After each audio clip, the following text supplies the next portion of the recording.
Episode 52! Good evening, my name's Danny, it says it right at the bottom of the screen, and welcome to episode 52 of Easy 8's Online Painting Club.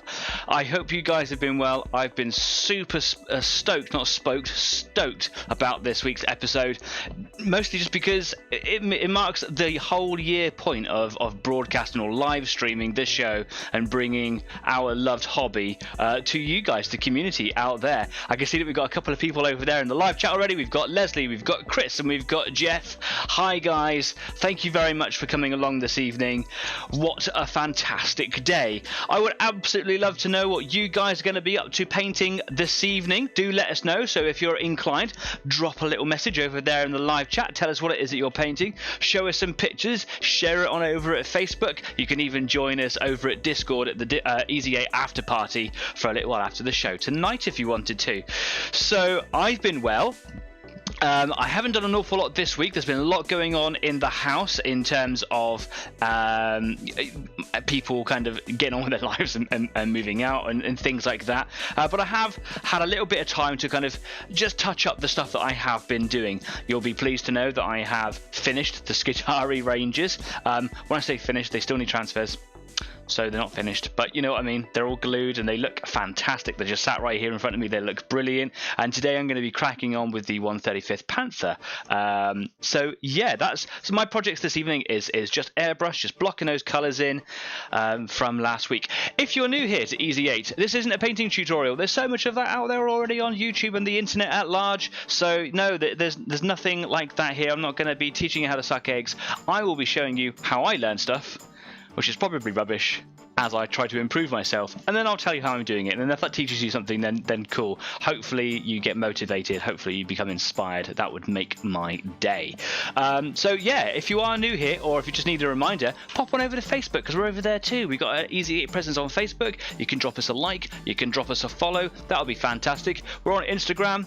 There it is. I got it this time. Yeah, sort of. I was over here a little bit and Instagram, there we go. Yeah, and you can see some of the photos I put up there. Haven't put up a little bit for a while, but that might change now that I've finished those Skitari ranges once I put the water slides on. Yeah, awkward. Yeah, and we're also on Discord, so the Easy 8 after party, as I just mentioned, you can come and join us over there. All the links to all of those places are all just in the description down at the bottom there, so go and check that out. And if you like what we do here, do please consider giving us a subscribe, because every little bit really helps the channel grow. We've been going for 42 weeks. That is just mental in my head. It's incredible. What a journey it's been. And we've got 40 subscribers, and I know that there's going to be friends and family on there as well, but there's also some people who I've never met. We stretch as far to the western seaboard of America, the United States over there, all the way over to Sydney, Australia, and loads of countries in between. That's fabulous as far as I'm concerned. So welcome to the show. Thank you for helping me make this wonderful thing that it's been. And it's really helped me kind of get my act together and get my hobby painting done. I haven't done a lot in the 52 weeks that we've been running. I haven't actually achieved an awful lot of product, and that tells me what I'm going to talk about tonight. But it also shows me that if it wasn't for this show, I probably would have done so much less. And for someone who has so much passion in what I do here, that's not okay. So yeah, tonight I'm going to be cracking on and just getting stuff done. I would love to know what it is that you guys are painting this evening. Drop photos in Discord, drop them in at Facebook. I want to see what you're doing. Let us know what it is that you're doing over there, not that way, because that would be stupid. Yeah, thanks very much. Cool. If you hear stuff going on in the house around me today, there are a lot of friends that have come into the house. There's a massive get together because people are leaving the house, and also it's been my 40th birthday last week. People have come over just to kind of chill out, spend the evening here, and it's really the first time that we've had since the pandemic and the world went bonkers. It's the first time that we've had like so many friends over in the house in one go. So you're gonna hear it. It's crazy, and it's just lovely to have people back in the house and kind of in our lives and just getting on with life. So yeah, if you hear it, who cares? I can hear him through my noise cancelling headphones. I don't know if you can, but it's fun. Anyway, let's just get over to the workbench, shall we, and just see where I am. Here I am. There's nothing. A cup of tea and a tank. I've got the turret right here. And what I've been doing last week was blocking in the colours because there was a lot of there wasn't enough opaqueness as far as I was concerned with a lot of the camouflage colours. So today I'm going to be blocking in those colours and I'm going to be extending them. I've decided kind of how I want the camouflage to look, so I'm going to be kind of extending those colours out, and then once I've done that, which hopefully shouldn't take too long, he says, I'm going to be modulating those colours. So where the yellow is, for example, on the side of the turret is a really good example on this side here. You can see, if I come into the frame a little bit better, you can see here it's darker at the bottom and it gets lighter on the top on this yellow section here. And generally, as I said last week, from the front of the tank to the back of the tank it starts lighter and goes darker, and then I've kind of tried to replicate or emulate shadows and just trying to play, put a lot of light play on there. So I've got to do that with the colours on there because, as you can see, it looks a little out of place. So yeah, I've got to do that too. So I'm going to be adding some fake shadow to the reds and to the greens, and some fake highlights to the other places as well. Yeah, that's what I'm going to be doing initially. Once I've got that done, I'm going to be extending the camouflages over here at the back on the engine cowling here because I want a little bit more colour here. So I'm going to extend this green over here a little bit more, and I'm going to bring some red in here, and then probably a little bit more green because I wanted more colour on there. Initially, I was a little bit, I suppose, annoyed that when I started putting a camouflage on there that I got rid of the beautiful yellow work that took me so long to do, and it looked really cool, but actually it's supposed to be camouflage and it will look cool. And then I've got to do a lot of like pin line washing and things like that. Realised that actually my camera's a little bit out of frame, so I'm going to cheat. I'm actually going to move my camera. Here we go. Oh, behind the curtain, man, behind the curtain. There we go, that's a little bit better. Now I can actually lean on the table and actually have proper lighting. Bro, it's such a raw broadcast, isn't it? Anyway, so yeah, I turned 40. Not a lot has changed. I still feel like I'm in my mid-teens. I still got all the energy ever. Hurt my shoulder, that's not getting any better, so I suppose that's a time of, a sign of age, but whatever. And a cup of tea now, and an alcoholic beverage after the halfway mark. So let's have a look at the comments we've got going in. So we've got Leslie, we've got Chris and Jeff all saying hello in their individual ways as always. Chris says canvas painting today. Let's see how it goes. Fantastic, you are a canvas painter. If you said that you were painting models, it would be a little bit weird, I suppose. Although I would like to know if you ever got into painting models. That would be a cool development. Jeff says, I'm making the thatch roofs of Celtic roundhouses. That sounds fascinating. Would love to see some pictures of those. If you are ever interested in the stuff that Jeff makes, do head on over to purplelioncreations.co.uk and on Facebook as well, Purple Lion Creations. There are some links in the description. And go and have a look at a lot of the, or all of the bespoke custom orders that he makes. Also, he's my dad, so please go check it out. Leslie says, I'm putting on the last shade layers of my mechs. When I looked at that, I thought that said mustache. Either or, really. So yeah, wow, you're getting some shade layers on your mechs. Would love to see some photographs of that. There's been lots of activity on Facebook over the last few weeks. Keep it up. Would love to see what's going on over there. Wonderful. So I'm going to get my little sheet of paper out here so I don't spray my paints all over my desktop. And yeah, I suppose I'm going to get stuck straight in. For those of you that need a memory jog, a German camouflage modulation set by AK Interactive. It's a fantastic paint set. Here it all is in here. I think that I'm gonna start with the green, because I'm sure there's a couple of bits and pieces from last week that weren't really all that well done, because I was having a lot of problems with my airbrush when I was watching the episode back. I'm like, yeah, it was a real teeth grinding moment. So I'm just gonna fill this out a little bit more, bring it over a little bit, and I'm probably gonna neaten up this bit down here. The side skirts are on now. We're having some problems with that last week as well. Crazy. So I'm gonna give that a shake, stick it in the zhuzhi machine, give it a mix up here.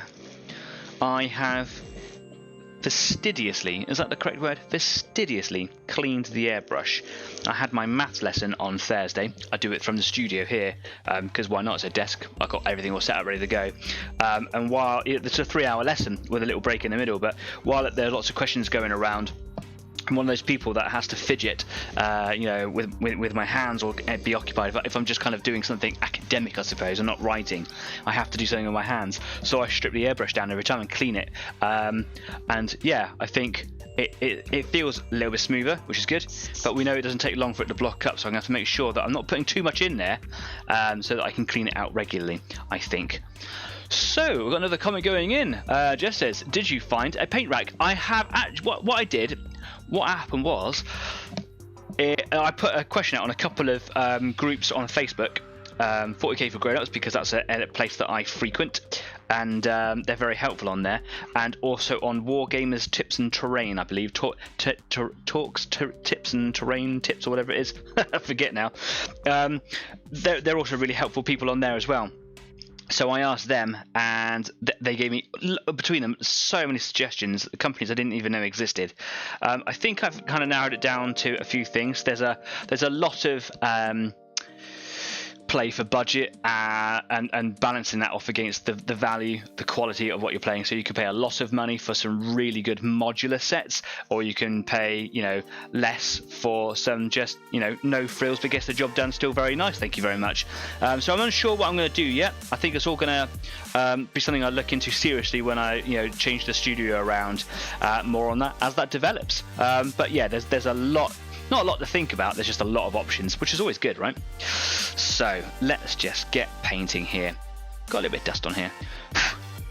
There we go. Cool. So I'm just gonna, paint is flowing smooth. Just gotta try and, I'm a bit excited, so I've got to try and calm down a little bit. So just on the side over here, I'm just sort of practicing getting the sort of needle stroke gentle approach there, so I don't go crazy and blast it like I have done over here. It actually created sort of a texture, but that is because it was blocked. But if I go crazy, it will do the same thing. So what would the show be without a cat hair stuck to the paintwork? Wonderful. And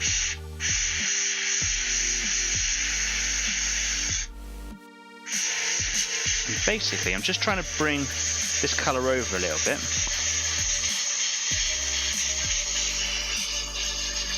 Trying to bring it up a little bit closer to the red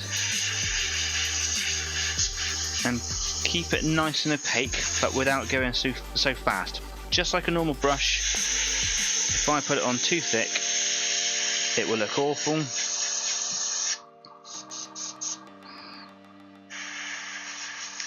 And thick, and like I've done a bad job, basically.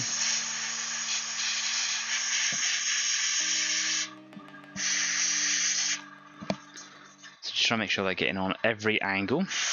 Just down there in this thing here under my finger. This is like an air filter for the engine. I don't know why it's only on one side.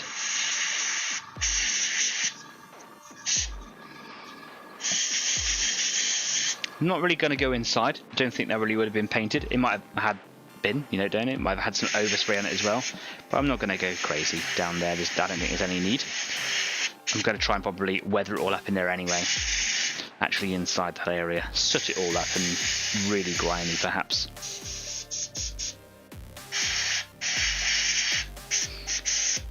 Don't want to jinx it, but the airbrush is working really quite smoothly, which is nice.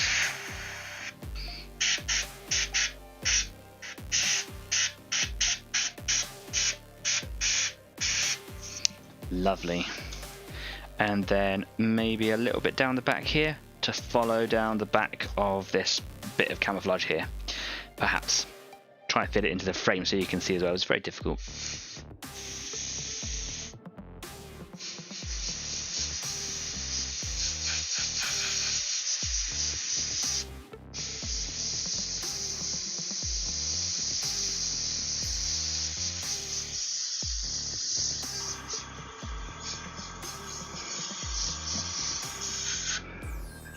That's my concentration voice. Oh, that's a pretty good. Yeah, I like that. Now I might bring this bit over the front here. You can't really see it on the camera there. But the green comes at the front. You can see it's kind of in a V shape, but it stops here because it on the front of the mantlet it joins up on the green on the front there. But I think I'm just going to bring that back a little bit here as well, just because. Why not, right?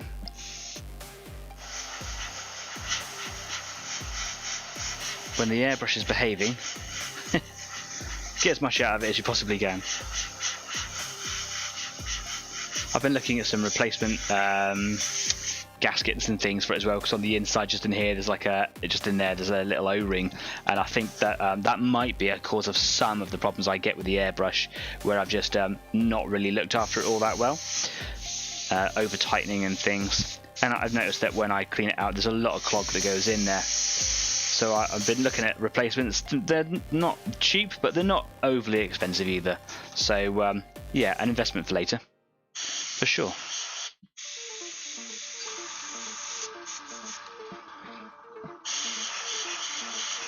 A little bit down the side here where I've got some green camouflage. Gone a bit heavy there, but I'll just I'll leave that alone, and it should dry nice and flat. Just a little bit down here. Actually, the more I'm going around it, the more I'm realising that that little bit needed a bit more opaqueness. I'm not going to paint anything on here because this is like the damage section. So I could bring this camouflage down here, but I'm just going to kind of bring it down the side. So if I was feeling particularly smart, I would put a little bit of tape or paper just kind of blocking that. And that's exactly what I'm going to do. I'm actually going to use, because it's got a nice straight edge and it's nice and easy to hold, this Skitari Marshall insert. And if I just pop it over here, like this, it's going to allow me to just trace this little bit of green line, and I can make something with it there and just make it look like it's been replaced. So if I just cover it over here, nice. Actually, I might just bring that green out a little bit over here, just a little bit more over here, just so the colour has a bit more origin in its direction.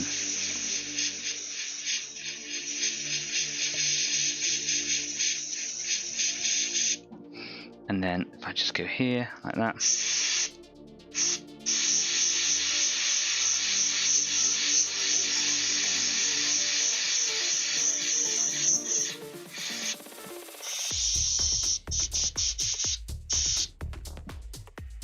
A little bit of blockage there, but that wasn't a serious blockage, that was just paint drying on the needle, so that's fine.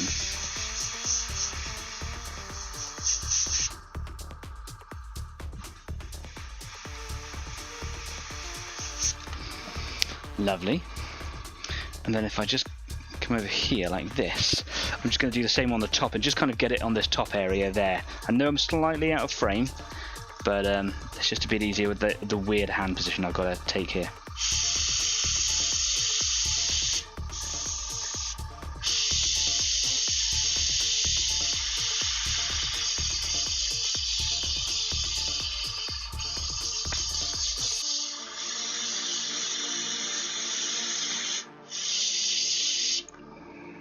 Lovely.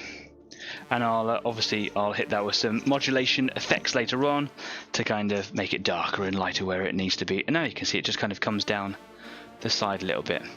Hopefully it shows up. Cool. Now I'm going to neaten up this bit here because that looks a little bit terrible, and you can see I was having various airbrush problems there. He says a little bit of airbrush blockage. There we go, give that a little bit of a wipe off on the end of the needle. And again, if I just pop this piece of card up underneath the track there, slide it in from one side. Thought I'd drop my airbrush there, that would have been a nightmare. Paint everywhere. Told you I'm a little bit excited today. Okay, that should be enough. So now you can see me paint this, and also you can take in how a Skitari Marshall is put together, should you be interested.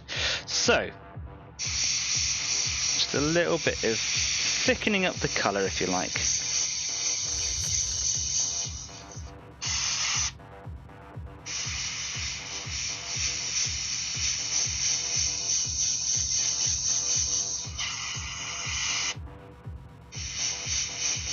Every now and again you can see I come back and I spray a little bit on here just to make sure that I'm getting a good consistent flow of paint through. Sometimes it's quite difficult to see where I'm actually spraying.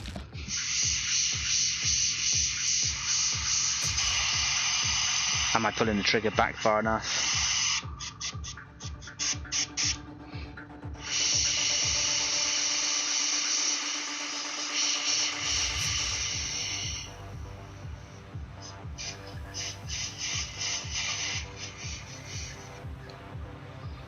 There we go, that's nice.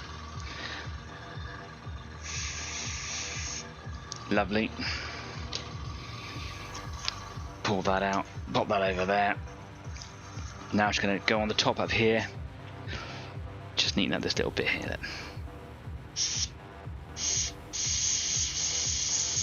Just in the top where the skirt hangs out a little bit, it's not coloured in there, so it stands out. It's quite bright. You can see quite a bright line that goes all the way along.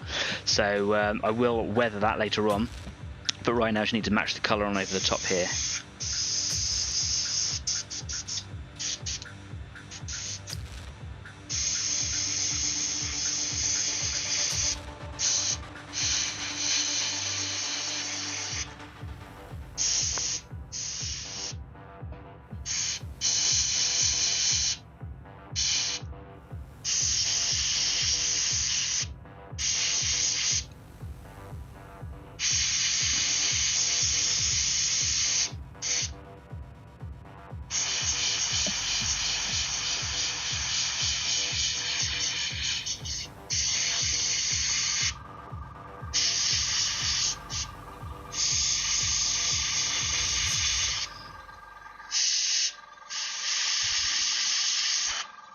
Bit fiddly just around that little bit there. This little section here holds like a big cable reel on there. So I decided to not put any of the tools and things on at this stage so that I can paint in and around it nice and easily. Now I did say that I was going to put a nice bit of green here, so while I've got green in the airbrush, I'm going to do that now, and then I'm going to put a red line here as well. And it does all kind of look very like it's converging into the turret area. That was just how I started my little paint scheme. I don't know if that's a good thing, bad thing, if it's regular, if it's rare, whatever, I don't know. I just did it and it looks a bit silly now, but when the turret's on top it looks kind of cool. Leslie, as ever, always throwing in the compliments. That tank is looking cool, dude. Thank you very much. How very generous of you.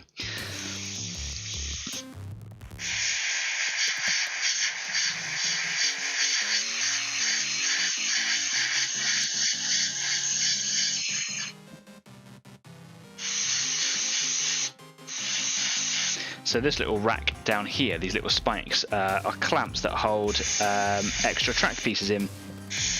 I think it was very common, if not standard, for Panthers to carry extra track. If you're going to have something that's damaged, you want to be able to carry spares wherever possible. And obviously they put them on the back because it makes really good armour. Makes really good armour. A good additional armour. You might as well use it, right?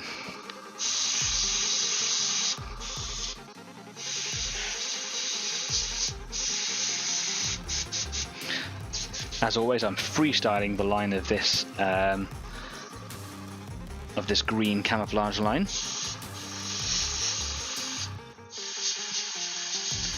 I don't really know where it's going. I'm letting it take me, really. I think I'm actually out of paint in there, so I might put one more drop in.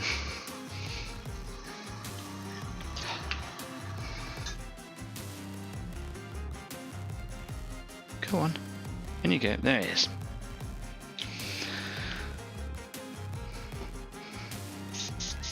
I was right. I was running out there. Cool. I think. Hello?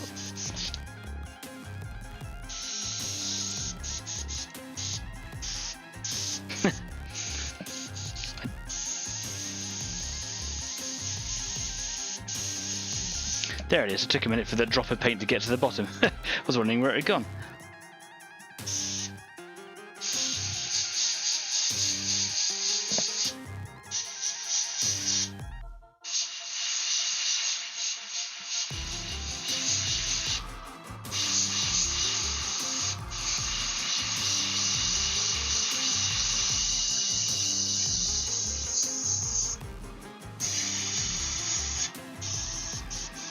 I can't put another drop in there. Oh my goodness.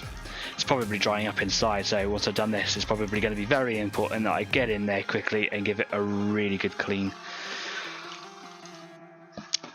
Probably been going on this for too long. Yeah, there we go. A little bit of a blockage. It's just kind of cleared out now. A big spatter on the just here.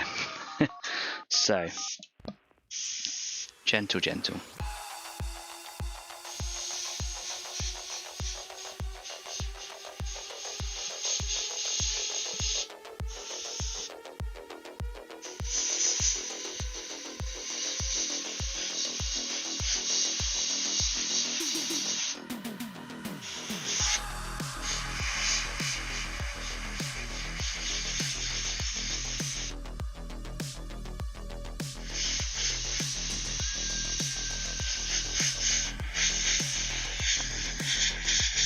back over what I've already done, just for that opacity.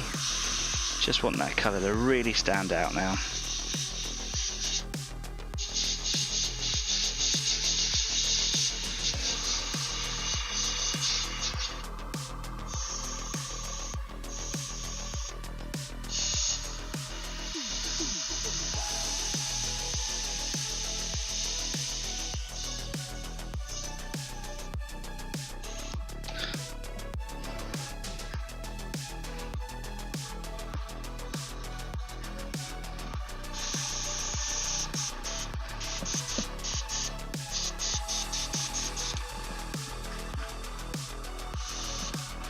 Oh no, I've got a bit of an overspray there, so if I can just mop that up quick, I should be able to hide that a little bit later on with some weathering and some modulation. I left cleaning the airbrush too long.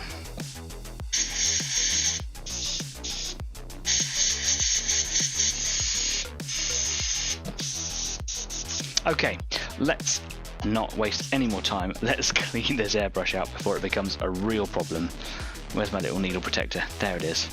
Just pop that on the end. Lovely. Of course, just give it a good old clean. I'm going to pour some neat cleaner in there very quickly. 1, 2, 3, 4. There we go. Maybe a bit more than that. Don't always like to use neat cleaner straight away, but if I'm starting to experience some problems after it's behaving quite well, it's just good to help just dislodge anything. Okay, I will stick in some 50/50 water cleaner.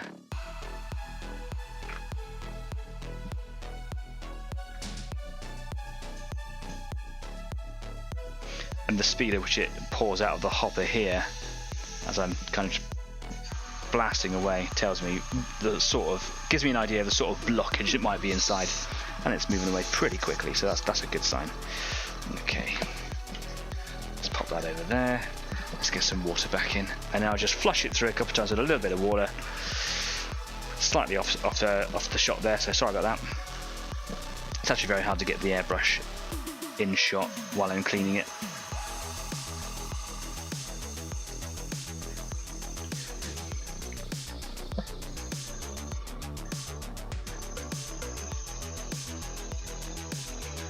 Quick swig of tea, why not? There we go. Tastes toothpastey. Right, now I should clean the hopper out here. Just get a little cotton ball and just open it up a little bit. There we go, like that. And just cram that inside. Just push down and give it a spin. And it comes out really quickly. And that is how quick that paint starts to dry, and that's what's inside the airbrush. It's actually quite rubbery, quite plasticky. And then inside the paint chamber, just in there, you can see it all. Even though I put all that cleaner in there, you can see it's still in there. So give it a quick wipe out.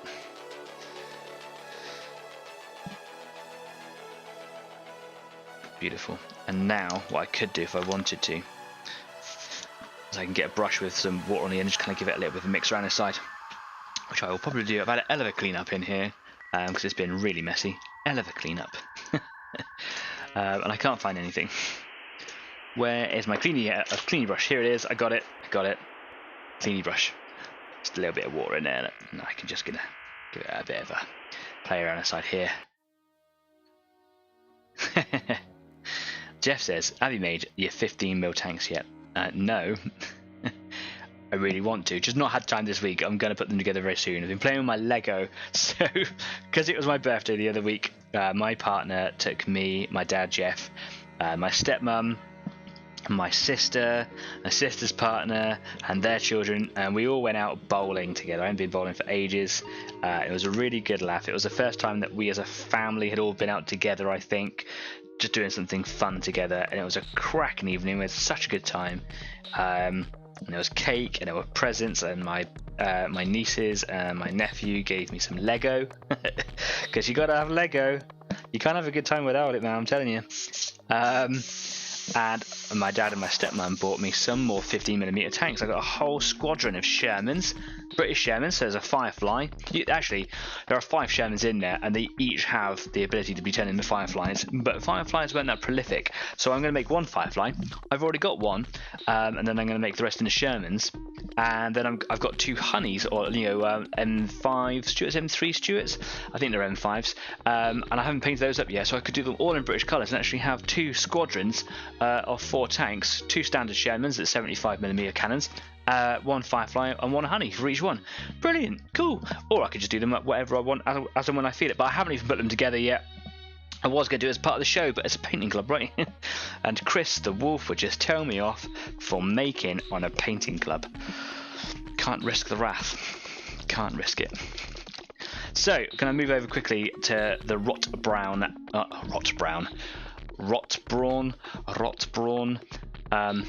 Red Brown base. Sorry, Chris, I'm sorry. I speak German, alright? My accent is terrible. What do you want me to say?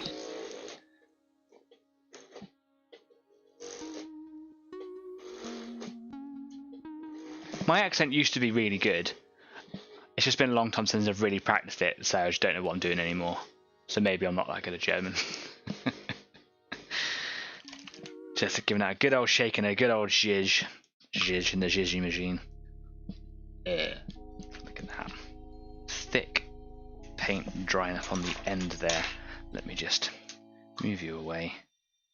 Let's scoop that off. Stick that over there. I've got a little pot which I use as a little bin. Get rid of that. Lovely. Now I feel a bit more confident about pouring that into the paint chamber. I can hear laughter and excitement upstairs. I hope you can hear it too. It's nice to have friends over. And I have nothing to do with them, so yeah, good for me. There's a lot that comes out here all in one go, so I'm just going to crank the pressure down on the airbrush. Because I think I turned it out last week when I was experiencing problems with the airbrush. I think I cranked the pressure up, didn't I? If I turn it down, it should be a little bit easier to control, which I think it is. I'm just going to bring that right down to 10 psi. Yeah, it's roughly that. That's 10 psi, and that is much easier to control. There you go, lesson learned. So let's pop the turret over there again. I'm just going to bring this one in here now. There's a couple of bits on here that I could start playing around with, increasing the opacity. Generally I'm quite happy with it. I might do it on this little bit here in the middle just to kind of neaten up the edges a bit, but I'm going to mostly just be putting a line along the back here, so I'm just going to start by doing that.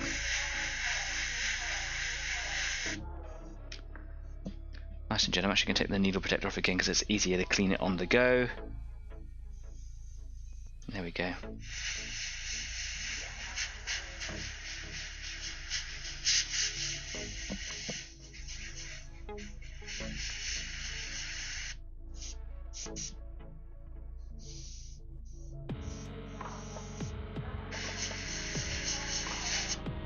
Getting a lot of splashy spray now that I've decreased the pressure. I'm still learning so much with the airbrush. I'm not entirely sure what I'm doing half the time. I might have to turn it back up again just to make sure that I'm getting a bit of an even spray. Maybe it was too low, which is fair.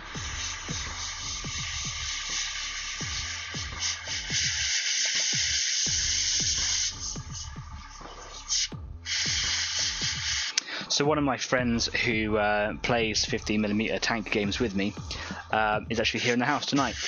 So once I've finished the show this evening, and kind of had a chat with everyone over on the Easy 8 after party on Discord, I will be going over, probably getting out the box and excitedly playing with them and talking about them and trying to inspire some games and stuff. So if you live local to me here and you're interested in playing some games, get in touch. Let's play some games. Life's too short. What are we doing not playing games?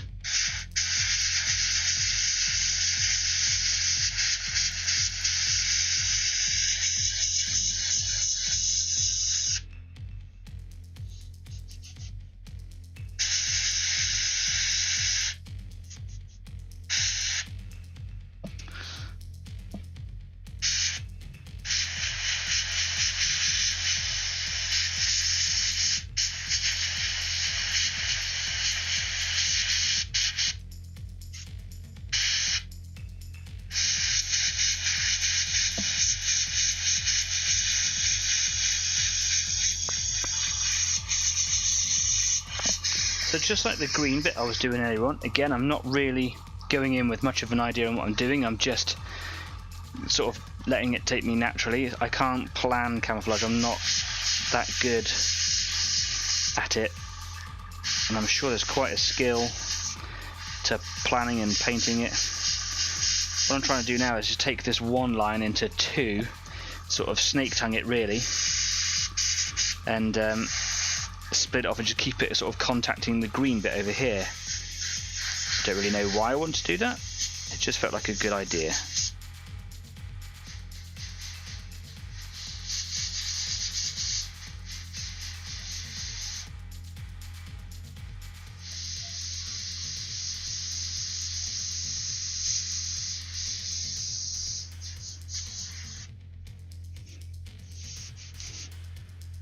Just give that needle a regular clean. It really builds up on there really quickly. I really do need to get some paint retarder, I think, for the airbrush. See, I've got it in the gel form, which is for brush. Not so good. Really thickens the paint up, changes the properties of it completely, as you'd expect for a gel in an airbrush.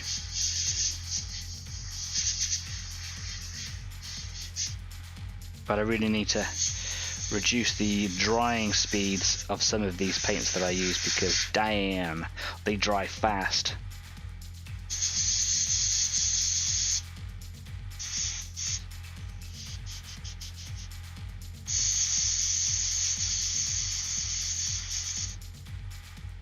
That's looking pretty good. Pretty happy with that. That's fun.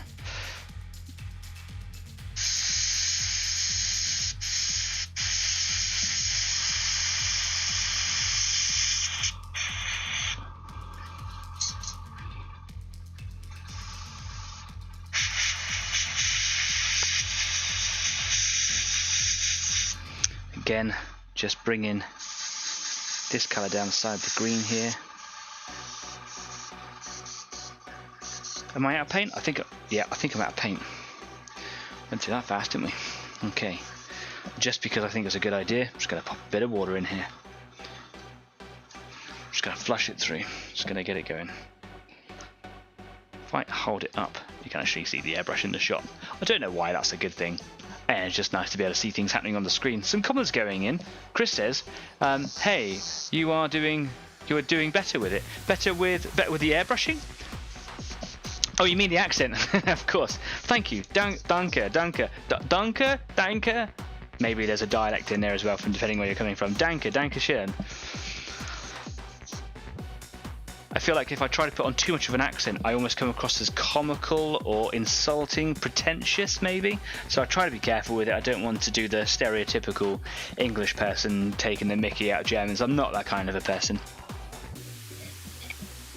Unless I've had a beer and it's 3 AM, but... Oh, who would know about that, hey Chris? Easy 8 after party. It's a totally different kind of a show. Just saying. And Jeff says, Devonshire German. Yeah, it's a real country bumpkin place here. Not as country bumpkin as a lot of places that we live near to, but yeah.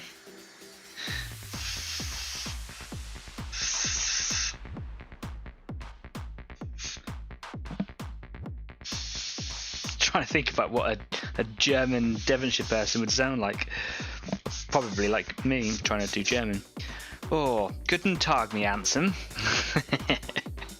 How to insult multiple people at the same time. Ah, brilliant. lose my entire fan base in one go. There we go, I'm happy with that. Should I put some red on the front? I think I might do a little bit if I was to just kind of bring up a little kissy line here. Kissy line? Don't even know what I'm talking about now. So, let's see, nice and gentle.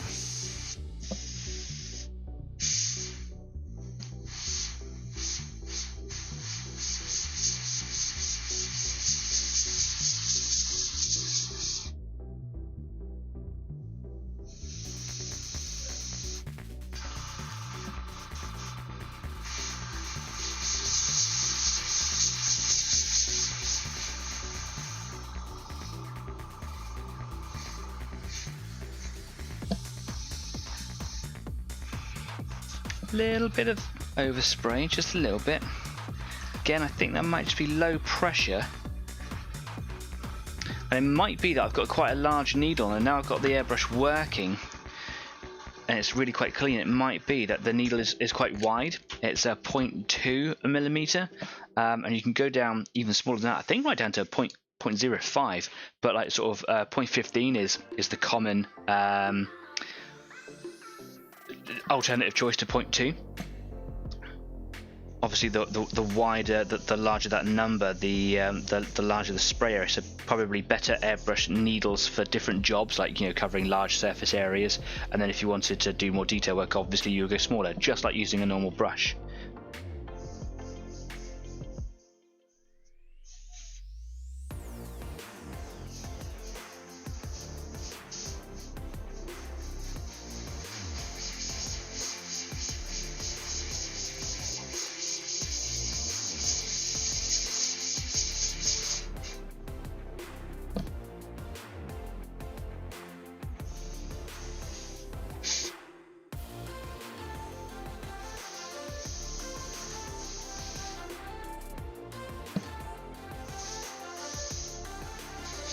Don't really know what I'm trying to do here.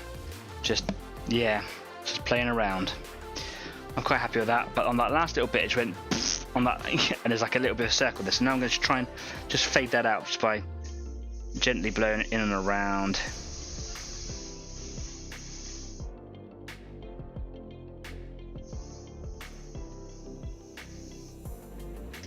Do you know what? I think that looks pretty cool. I'm pretty happy with that. So I'm just going to make sure that I don't need any more sort of like adding to opaque bits or anything like that. That's all pretty good. I like it up here. That's all very cool. Lovely, lovely job. Proper ansem, as we'd say in Devon. Proper ants. Right, me ansem? Chris says, I will get you.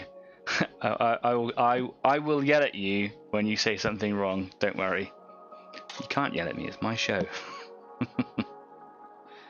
Yep, okay, do you know what? I'm happy with that. That is my camouflage pattern. Let's get rid of this. And we are empty there. Okay, cool. Clean off the needle tip. Got a little bit of 50-50 cleaner. Just a little bit.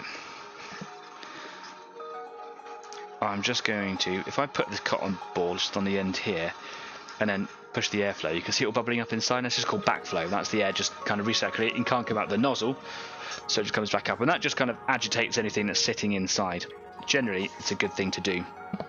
I'll put the needle protector back on while I get my little purge pot, and then just kind of give it a blast through. Blast through. That's the Devonshire coming out now. See, now I've done it. Blast through. Bit of water in there, and then just a bit of a clean. And now, excitingly, going to be moving on from these colours. Well, the same hues, but moving into different. I'm going to probably start off with a little bit of shadow, I think. Get a bit of tea in there, lovely. How are your projects coming on this evening? I hope that they are going well. I hope you're having as much fun as I am. Yeah. So, yeah, look, I haven't got a lot done this year. I'm aware of that. I'm a slow painter. I get distracted, and I'm sure that I'm not the only one that's like that out there in the in the hobby world. for sure. There must be others like me, right? It's the whole reason I set up this show. Work your way through your backlogs. You're going to have loads of it. While I'm chatting, going to be moving on to Red Brown Shadow. Lovely. Give it a zhuzh. So yeah, I think it sounds obvious. It sounds too obvious for it to not be funny.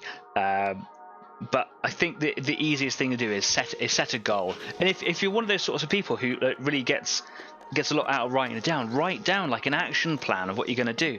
I'm not going to write mine down. I might do, who knows? But I'm going to definitely set myself a target. I'm going to try my best to get as much done on this Panther as I possibly can in a short space of time without rushing it. I don't want to ruin the job. This one I'm really taking my, not trying to take my time on, but I'm really trying to make it look really good as I possibly can. And if that means taking a little bit longer on it, then so be it. If I start to think it's going to take me too long, I will break the project up with another project, but not too many. That's where I've been going a bit crazy. It's just jumping from one project to another project. So yeah, if I finish it, brilliant. I can move on to another project. If I realise it's taking me a bit longer than I want it to, then I'll break it up by going to that other project sooner and just kind of flitting between the two. I've got two Tyranids sat over here. We've seen them before. We've got Brenda the Sherbert Carnifex, and we've got Tracy the Trigon, or whatever she was called. And they're just sat there waiting to be finished.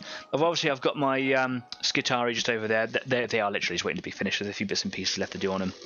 But obviously I've still got half a box of Skitari that was going to turn into Vanguard. I've got 15mm tanks. I've got Tyranids pouring out their wazoo. Thank you again, Leslie. I cannot thank you enough for that. It's such a nice gesture, it really was, to give me all of those Tyranids. But they still need to be done, right? So, yeah. Lots of things to do. So it's about setting targets. However, it's about keeping things simple. And I've written these little, almost like notes for the show, really, on the Facebook thing. Yeah, keeping it simple. Don't overcomplicate it. Have a plan and just get started and just go for it. See where it goes. Couple of drops of shadow in there. Lovely. Yeah, don't try to be a detailed, king straight away, or queen. Just get it done. And by regular repetition, by doing lots of work regularly, you will just naturally get better. It's like talking, it's like walking, it's like running. The more you do it, the more you'll get used to it naturally. You won't have to focus on improving, just keep going. That's where I think I've been going wrong, as I've been holding back on a lot of projects, and now I'm going in with a lot of shadow here. This is gonna look awesome. This is just a slightly darker tone. You can see the reds here already on the table. If I just kind of hit that there, it's just a bit more browny, and already it's added depth in the bottom of that turret. Look at that. That's really cool. So what I'm going to try and do is just try and match the shadow depth here at the bottom to where the yellow is. Just there, like that. Look at that. And there's a little bit that goes up the side here.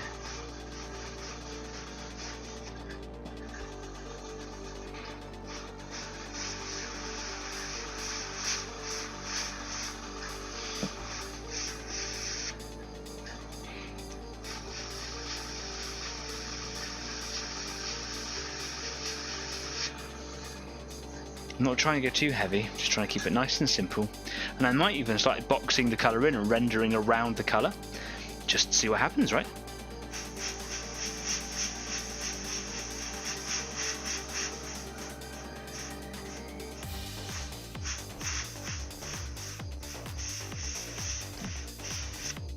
Almost like outlining with a pen.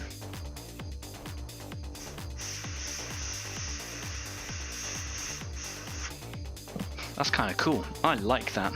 What do you guys think? I am going to crank the pressure up on my airbrush a bit more, because I seem to be getting a little bit of spray, like a little bit of spatter around the outside. So I wonder if I push the pressure up, it might stop that. Just trying to find that sweet spot, I suppose. Nice. Just neaten up that shadow a bit.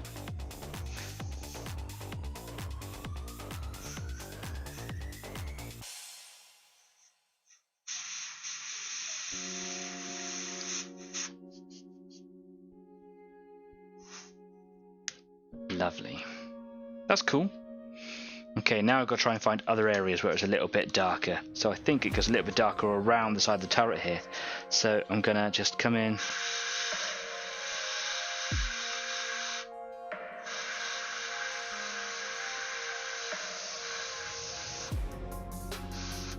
Just some natural shadow around these little details here.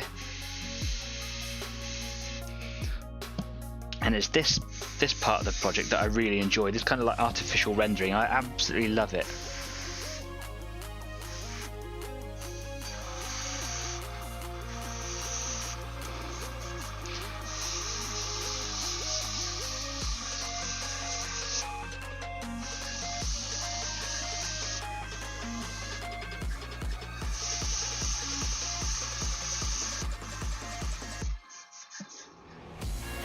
Take that needle protector off again. Really easy to clean the needle on the fly.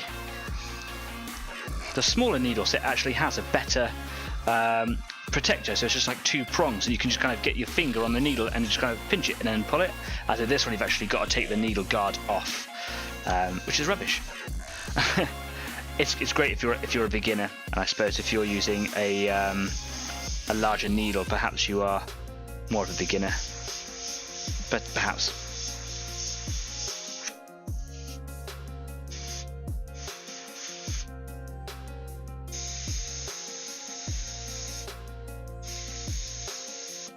Yeah, I went a bit heavy there.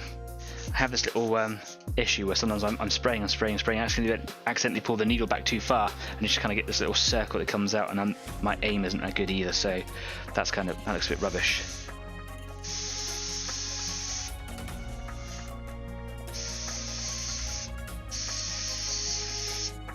Confidence, confidence.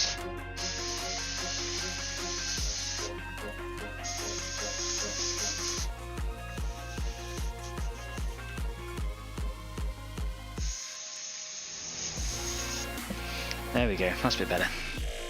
Let's try and tidy it up a little bit, get into there as well. Just a little bit on the map there down here perhaps, where it's getting quite dark. You see the yellow disappearing into like a browny colour here. See some more comments going in, I'll be getting right there.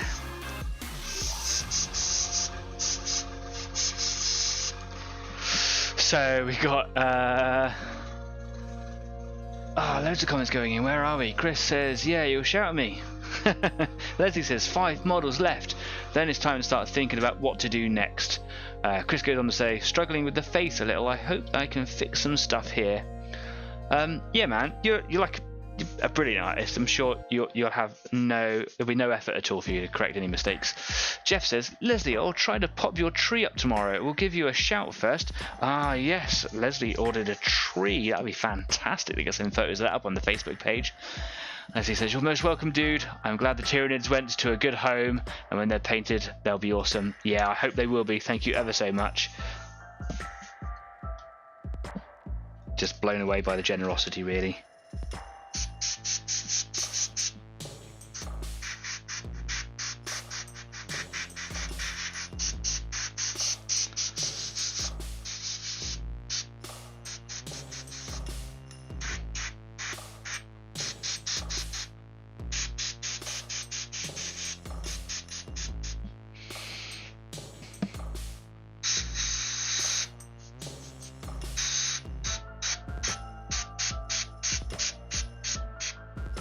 Oh, bit heavy there.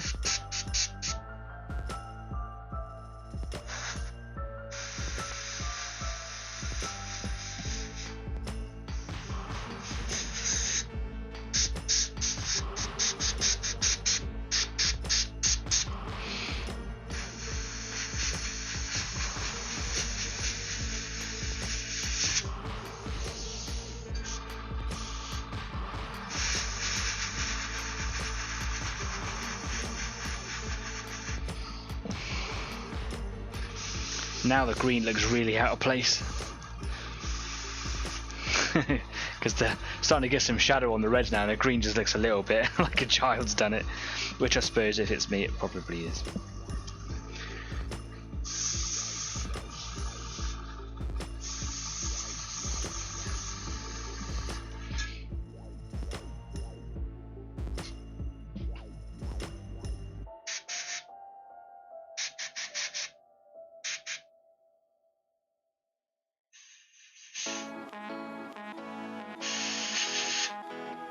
Still going in heavy with that airbrush. Really need to learn some control. Do you know what? I'm going to start off on this bit I've just done over here. I'm going to add some shadow right down at the bottom here.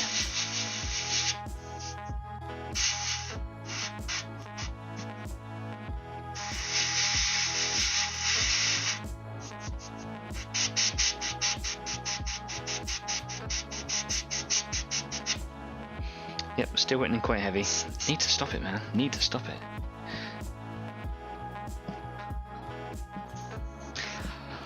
Anyway, look, we're a few minutes away from having a break, as we always do.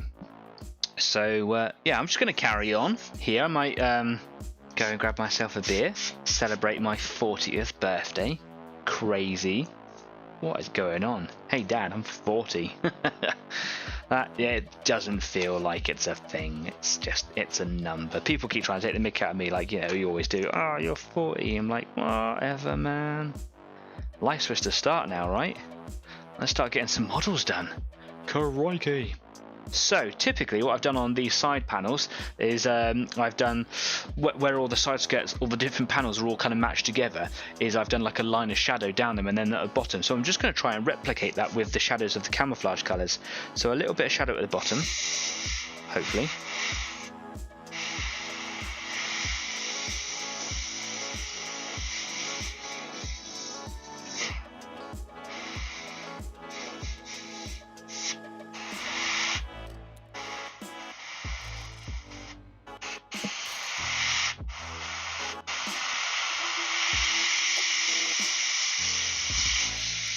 And then up the join there.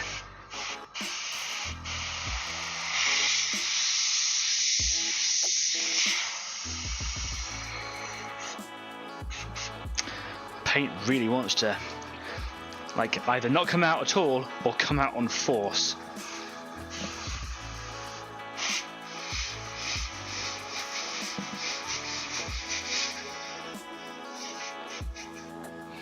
We'll get there though, we'll get there.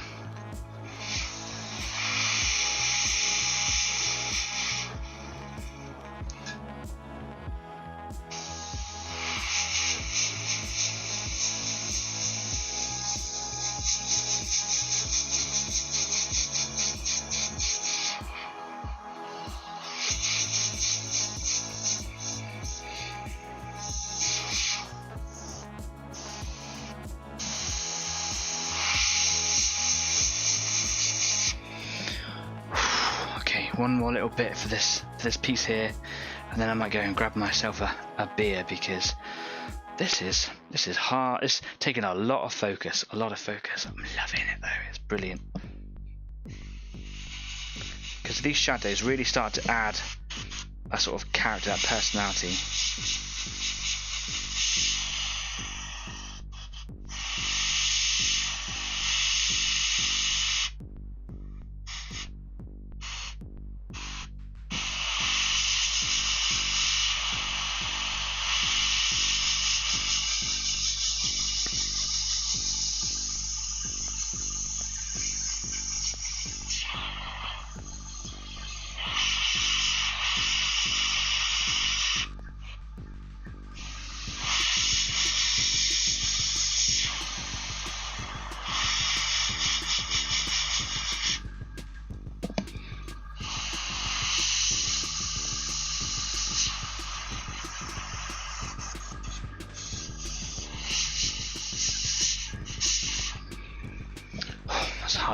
Hard work, harder than I thought it was going to be as well, but I love the challenge.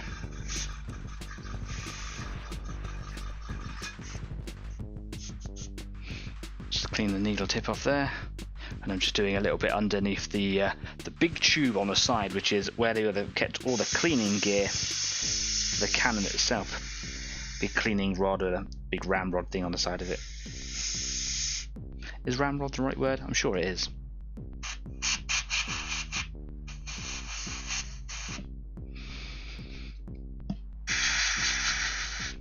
Lovely. Right, well, I'm just gonna just run out of paint. Yeah, fantastic. So let's just wipe the needle, bring the purge pot over, and I'm just gonna pop a little bit of cleaner in there, because it's going to sit for a few minutes without anything in there, and anything now that will kind of be left in there will just dry and become a real problem for the rest of the night. Now, so again, touch wood, not having any real problems tonight, which is great. Just goes to show you that it is literally a care and maintenance and cleaning problem that I've had. So if you are going to buy an airbrush, just look after it. Learn as much as you can about taking it apart. Don't be frightened about taking it apart. Learn to clean it religiously, and don't ever stop. is Danny's tip for episode 52, the year's tip. So, right. Just make sure that I've cleaned that out properly. I'm just going to take the actual nozzle off. Just make sure that we're all good. It's looking pretty darn clean in there, actually. That is great to know. Okay. I know that you're not looking at an awful lot on the screen right now. Just got my hands full.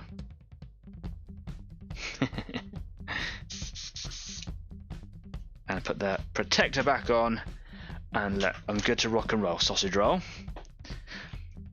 Lovely.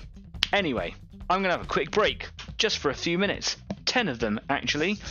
So if you're looking to, get yourself away from the table, refocus your eyes, go stretch your legs or something like that, that's a perfect opportunity to go and do so. Maybe you've got to go put the kids to bed. Do it. Do it now. Do it quickly. But while you're away, definitely go and change your paint water. Go. See you in a minute.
Hello, welcome back.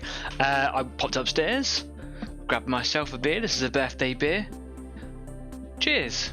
Here's to a year of happy hobbying, wonderful live streaming with its ups and its downs. Thank you for being a part of it all the way. For those of you that have been from the beginning, to those of you who joined in right at the end, it wouldn't be the same. It would be nothing without any of you. So thank you very much. Here's to you. Cheers. And here's to my 40th, a second one. Drink responsibly. Not like me. Okay, so just popped upstairs, have a little chat with the guys up there. There's games going on everywhere up there. It's bonkers. Back down here in the calm studio with me and you. I've just been playing around with a little bit more of the shadow red. The airbrush had a little bit of a blockage. Oh no. But I think I just freed it up, so that's good. So without wanting to kind of just hang around, let's get back over to the workbench and have a look what I'm doing over here. Again, would love to know how you guys are getting on. Do keep me informed. Give us regular updates. Don't be alone over there painting by yourselves. What I'm trying to do at the back end of this tank here is just add a lot more of the shadow colours, because as a part of the scheme, I wanted the sort of the front of the tank to be brighter, lighter. It's not very difficult. It's a little trickier trying to get the same sort of shadow effect with these camouflage colours as it was with the yellows, because there were rather than just being 3 sort of modulations colours as there are with the camouflage here, there were 6 with the yellow colour, so a much larger range of lighting effects. But I don't think I really need all 6 when I'm just kind of highlighting the camouflages. Less is more. So I'm just trying to make the darker areas darker and the lighter areas lighter. And where I've been a little bit trigger happy and I'm not very good with the airbrush, it's quite obvious.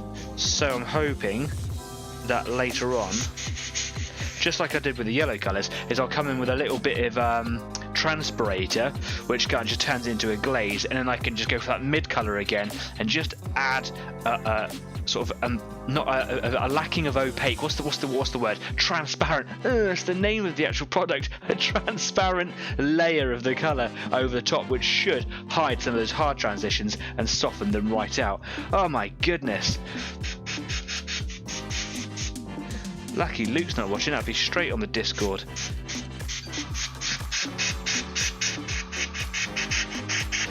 So yeah, at the front here we've got some brighter highlights. At the back we got some low lights. You can see this is one of my harder transitions down here. You can see it's like a big thick line. That will soften out anyway. This one here is actually deliberately that way. These ones are quite hard. This is actually quite a cannon blast of airbrush, and you can see the spider webbing running away from me down here. That was accidental. So I'm hoping that with a bit of transpirator I can come in and add some transparent colour.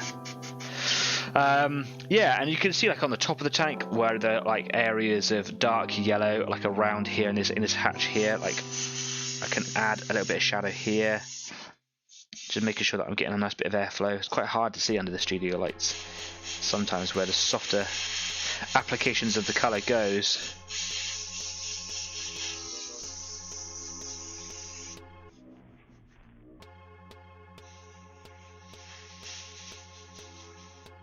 Just here. The actual corners are the first areas for me to sort of focus on those highlights. I don't know why, but when I first started doing it, it just seemed like an obvious area to me. Like a light source is coming in here, like a light source was coming on this side, coming in this sort of direction. So where I'm adding shadow here, it's just to kind of pick up the sort of the lines, if you want, to further assist with the pin washing later on, knowing that actually if I add a highlight to this corner it might hide a lot of what I've just sprayed there, but that's kind of to be expected. I'm just going where it feels natural. Around the inside of the turret ring you can see it's darker here, that's all yellow in there, so I've just been kind of going around and just tracing the edges of that with the dark red where the red's at.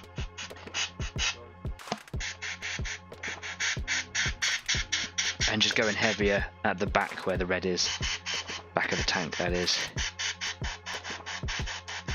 And I'm taking quite a stance back from it, just so that I get like a fainter, wider spread.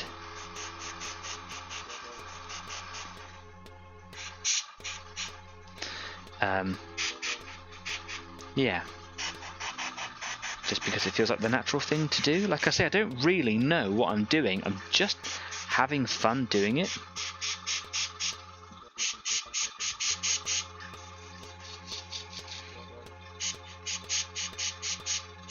I just feel like one of those, kids who's done a drawing that parents feel obliged to put on their fridge.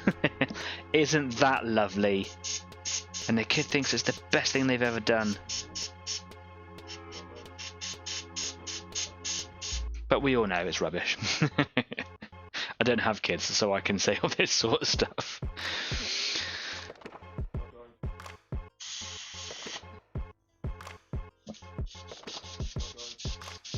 Am I out of paint, or is that just struggling? Okay, let's pop a little bit 50-50 in there. I'll just put that into the purge pot. If you're ever interested in getting any airbrush stuff, it's not called a purge pot, that's just my word for it. It's just a receptacle in which to spray all the cleaning stuff and all the spent paint. But, sounds cool, right? Purge pot.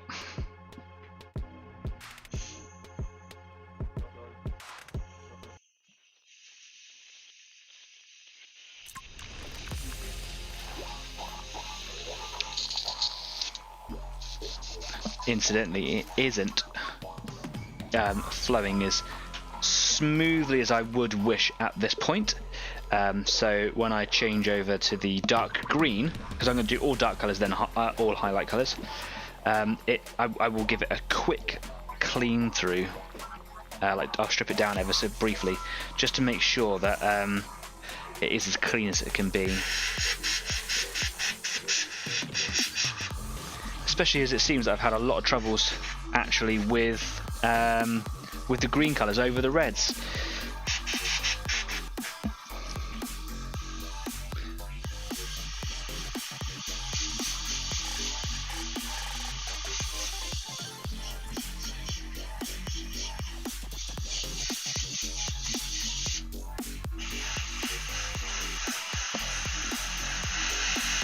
You can see all the frothing going on in the hopper here.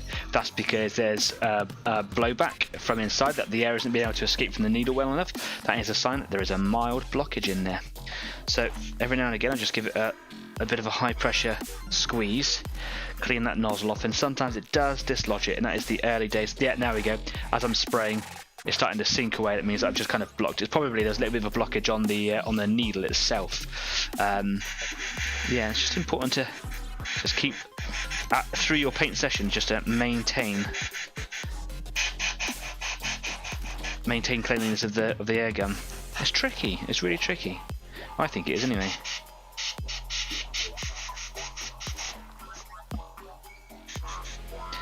Okay.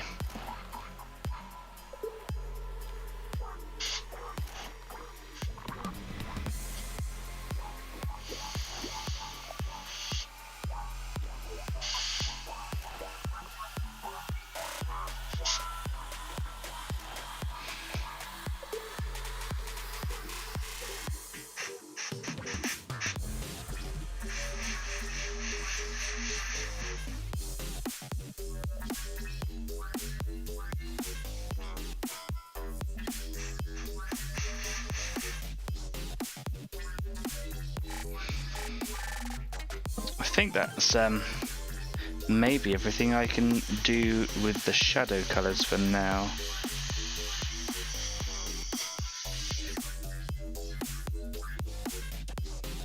Definitely a lot of sticking out my tongue here.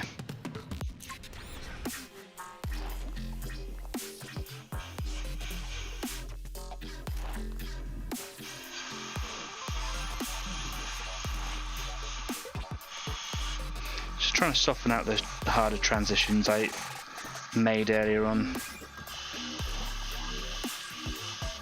just by adding a thinner layer above them and hoping it renders them all out, which it seems to have done. Lovely. Not a bad job actually, for someone who's pretty new to this.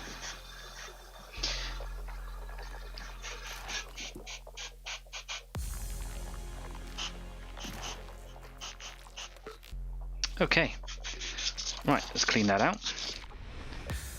Again, I'm just going to put a load of cleaner in there and just force that through. And then I'll be moving on to darker greens. Leslie says, "Hey Jeff, that'll be awesome, dude. Only if you can." I think that's in reference to coming and bringing the tree to your house. That has actually got a personal delivery. Live in the same town, you see. He ships to all over the world, Leslie, and you get a personalised delivery. Isn't that wonderful? Man, loving the effects, dude. Thanks very much. It's very early doors, and if I remember rightly, I could be, you know, on my path to ruining it all. But when I was doing the yellow, it took a little while to kind of get it all together. So putting all the highlights in, putting all the shadow play in, it took a little while for it all to come together, and then with a little bit of transpirator, kind of blending those transition points in. That's when it really kind of works. So I'm expecting it to look a little haphazard at the moment. That's fine with me. Just got to make sure that the airbrush is clean, because I was having so much luck there with it flowing through. I'm just going to take it apart now, so just take it off the airline. Take the hopper off there, take the back plate off.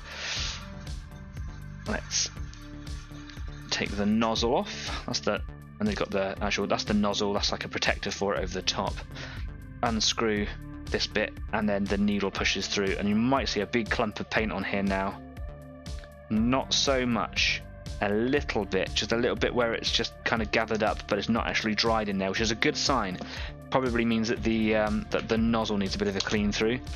Open up the inside, have a little look in there, and you can see this little brass screw inside there. You probably can't see it on the camera, but at the bottom there's a brass screw. That's where the little gasket is, and in there it's that's where it can get a bit caked in my airbrush at the least, because I think that learning it, I think I just over tightened it a couple of times perhaps. So all I'm going to do for now is just going to get my cleaning brush. I'm just going to pop that in there with a bit of water on the end and just kind of loosen up anything that might have just dried in there. Same with inside the paint chamber itself, in here, and then inside there, which is where the nozzle attaches to. Now here is where the needle comes through, that little hole in the middle. If I bring that up close, you might be able to see there's a little hole in there. The needle comes out there, but just in down there to the side there's like a little flat hole. That's where the paint comes through. Sorry, that's where the air comes through. The needle comes through here with the paint. The paint drops in with the air, gets forced out, and paint can get back up inside here, and there's no way of accessing in there, so you just have to sort of get in there with an old brush and just kind of break it all up. And you've also got some like cleany brushes and wires, so they can be quite gougy on the ends, so you'll be really careful, but different diameters of wire, and I find the one that works for me, and all you do is just pop it through nice and gentle so you don't scratch any surface with the gougy end. It can take a second just to find where the actual needle hole is, and then just give it a little push, and then out the end might come a little bit of paint. There's a tiny bit of build up just here, and that might actually just be from the wire thread itself. There might get a bit of old paint on there, because there are colours coming out of there that actually weren't on, that we weren't using this evening. I say I've cleaned the airbrush better than that leading up till today. So if I just kind of give that a bit of a wipe off there, then put it back through, I'm actually just going to drop a little bit of neat cleaner in there. Here's a neat little trick that I learned. I'm probably not the first person to ever do this, of course, is pop that little wire through, and then what I do is I drop a couple of drops of neat cleaner actually right on the end of the wire, and just through water tension it just follows that wire down. Keep it upright and then just pull it through, and all it's doing now is it's pulling the cleaner through, and then backwards and forwards. Once it's almost all the way through, push it back through, and it just obviously backwards and forwards. This ribbed wire, because there's a couple of wires bound around each other, that will create a little bit of friction, a little bit of sawing motion, I suppose, and just agitate any paint in there and pull it all off. Normally it'll come out all caked, there's nothing on there really, so that's a good sign. There we go. And I will just wipe my needle off here. A little bit of brown paint on there, as to be expected, I suppose. And it's always worth noting to pull the needle back so that you don't poke yourself, because this is dangerous.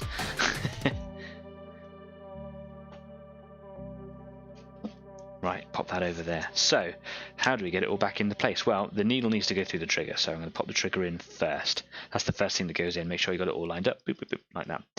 I've actually realised, to be honest, that there's a lot of air going through here, and it could be that this little nut in here, the airflow limiter, actually is probably not tight enough. So, a little screwdriver. This is because I was cleaning when I was doing maths the other day. I stripped the whole thing down, so if I just pop this little screwdriver in here, give it a little bit of a tighten, that might limit the amount of air going in, so it might make it a bit easier to control. So that's one full rotation and a bit, I think. Pop that little hose line back on, and that means that the spring inside the trigger can't be pushed down so far, which means less air getting in. So that's probably a factor. Interesting. So get the needle, feed it in from the front backwards so that you don't damage the needle tip going in. I like to, at this point, get the needle clamp screwed in at the back, and then you can pull the needle all the way back. Tighten it off so it doesn't slip, and then I'm going to pop the nozzle here after giving it a little bit of a wipe through the wet brush. It's the hardest thing to clean, that is. I can see light coming through perfectly, wonderful. Now I'm going to pop that into the nozzle protector. That just allows it to screw into the front. Wonderful. And then loosen off the needle thing and then push it forwards, boop, and then the little needle comes out the end. A little bit out of focus there. And normally if there's any kind of clogged up stuff in the nozzle, pushing the needle through, you'll see it kind of poking out, and then you know you've got to go in and clean that better. Nothing coming out there, so if it was a blockage, it was a minor one at best. So I'm just going to put a little bit of neat cleaner on the end of this cotton ball, and then I'm just going to wipe the inside of this hopper out. The reason I put a bit of cleaner on it this time is because it's dried in the time that we were cleaning the rest of the airbrush out, and that's the sort of effect that's probably going to occur inside the airbrush, inside the paint chamber, which is why you need to clean through it regularly. Once you get into the habit of it, cleaning your airbrush on the go, it's just the same as cleaning your brushes out. You need to be doing it regularly, and if you think that you're doing it enough, you're probably not, so clean it out. The same applies, the same. Right, wonderful, that's that cleaned. And now I pop the hopper on the top, and it's time for a bit of beer. Always.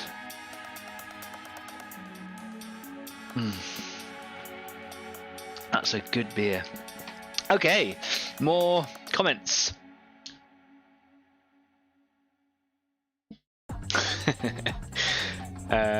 Jeff says, I'm not putting that on the fridge. If I put magnets in it, you put it on the fridge, man. Leslie says, man, loving the effects, dude. Thanks. I love it. It's great.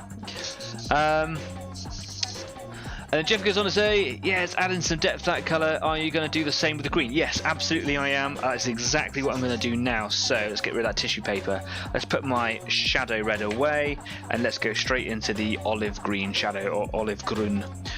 I always want to roll my R's in German. Grün. I don't know why. Grün. Grün. It's got the umlauts on the U, so I know that it's not just a U, it's a proper U sound. Grün. I don't know if I'm supposed to be rolling my R. Grün. Just grün. Just giving a good shake up on the old paint mixer over here. You hear that rumbling away in the corner. It's a nice colour, actually. I love working with green. I love working with olive green. It's beautiful. Like painting the Sherman, the first time I did a Sherman tank in 28mm for bolt action. Beautiful colour to work with. And I knew that at that point modulation colours were really where I wanted to focus on. I don't know if it was because the green was a great colour to use, or if it was just the fact that I had fun painting with shading. Had a great time with it. Right. Getting loads of messages coming through here as well. People watching the show live and talking to me. Thanks, guys.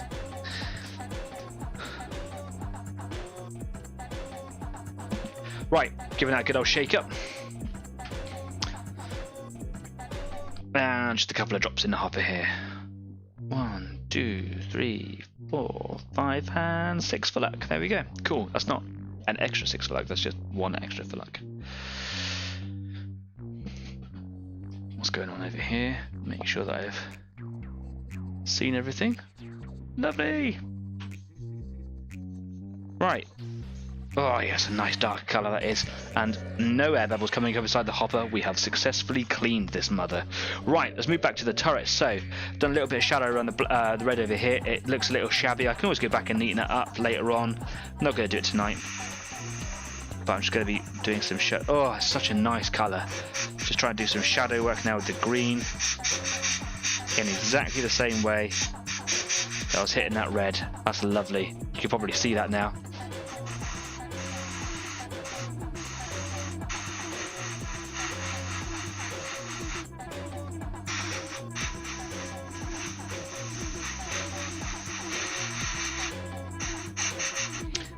The green is just so much easier to use than the red. I don't know why that is. I found that from the very beginning. Maybe it's just the way that the colour works, I don't know. It's just easier to control, it runs through the airbrush better. Maybe it's just because I've also cleaned the airbrush a little bit as well, but I find it so much easier to get smoother transitions.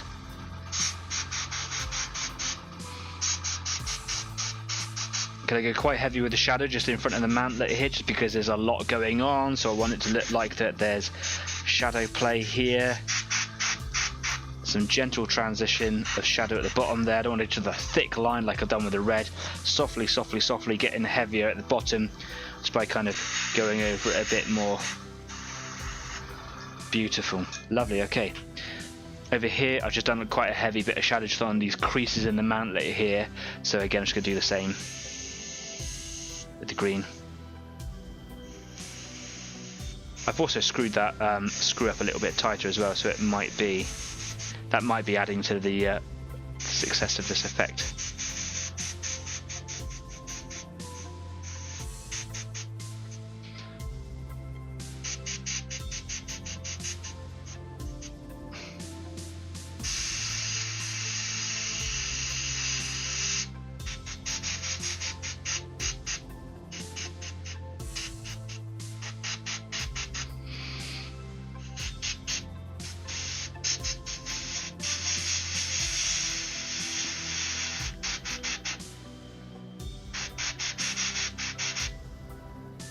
I love it when it all just starts to come together and you just start to see a little bit of, well, you know, when you've kind of got like that image in your head of where you want it to go, what you expect it to look like, and it starts to happen in front of your eyes and you're like, yeah, this is what I wanted. But just like the red, just to add a bit of definition to the edges of the colours, I'm just going to do a little bit of soft shadow, and it's easier. I've already noticed with the green. Oh, a little bit of drying on the needle there. So a little bit easier with the green than it is the red. So I'm actually able to get much softer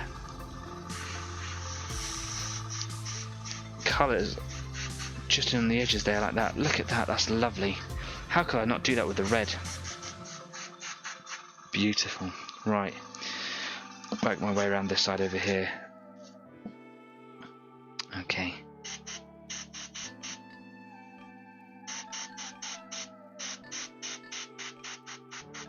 Just trace the outline there a little bit.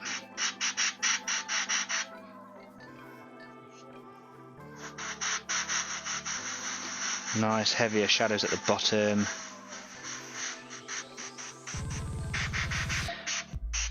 Paying a little bit of attention around details, just like these little aerial holes and things.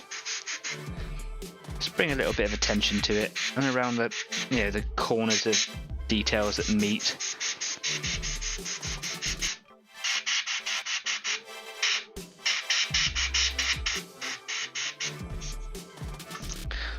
Still wants to dry quite quickly on the needle. You notice it straight away. Definitely need to get some paint retarder. I could add paint thinner, that would have a very similar effect, but it would actually affect obviously the consistency of the paint, and then I would have this kind of runaway paint effect, and that's not what I want.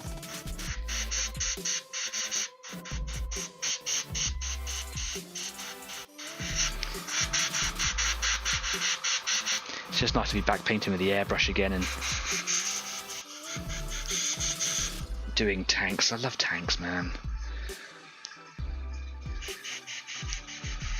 Just constant regular use will build up your practice.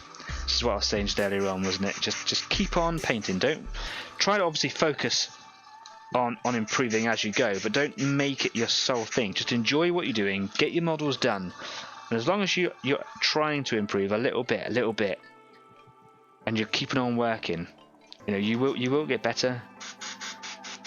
It's not an overnight thing. Improvement is an investment of time. That's a little saying, I made that up just earlier on when I was writing the schedule for the show, and I was just trying to be like kooky and wise. Easy Age Sage Club, you know, but it's true, and I'm happy that I kind of thought of that as a saying.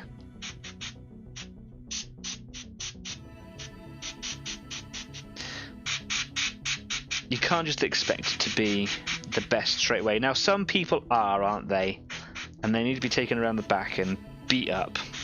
No, more power to you. If you're a natural straight off the bat, well done. I'm very envious of you, but in a good way. You're an inspiration. Some people aren't they? They're just very natural straight away. They pick it up and you go like, yeah man, I can do this. But dude, I've been trying to do this for years and you're just natural straight away. Yeah, that's just who I am. Okay, cheers. So much definition already just by adding that little bit on that. Still a little bit child's play, but you know, the more I do it, the better I'll get. Happy with that. I've still got to do a load of stuff on the barrel, but I'm not brave enough to get into that yet because it's going to be really hard to do. Basically, I'm going to start at the back of the tank because it's heavier shadow there and it's a bit easier to learn to control, I've discovered. So I'm just going to go in quite heavy, like I did with the red, and just follow the green lines in here, just adding depth to it. And where there is as I'm trying to make it darker just naturally at the back of the tank, there are still shadows and things. I'm just trying to go heavier in those areas here, like these lines, and in this area here in general, without going bonkers. And then I can just pull away a little bit and just add a softer, feathery touch, but over a larger area. Still actually be quite accurate. I'm not like going over the red lines or anything here.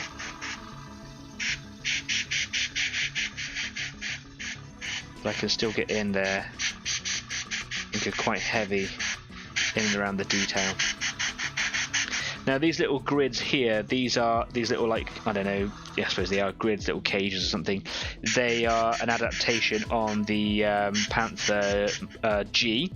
I don't really know what they were. I know that they're just kind of a part of the air filtration and the air access for the engines, maintenance access or something like that, but I don't think that these particular style of grates were on previous versions of the Panther.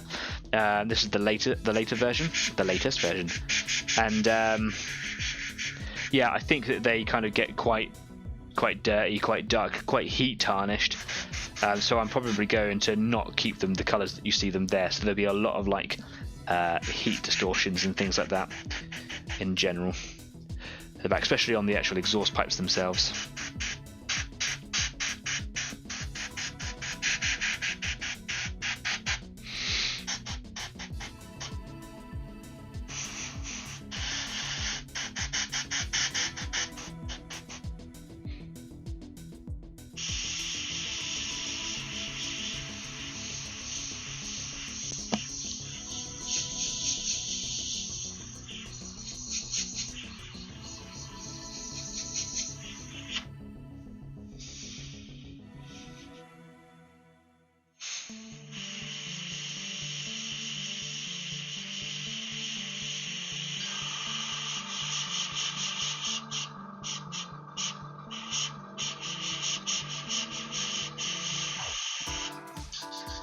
I think I'm out of paint, so again, another good opportunity.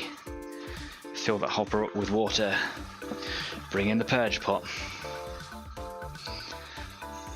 and here we go.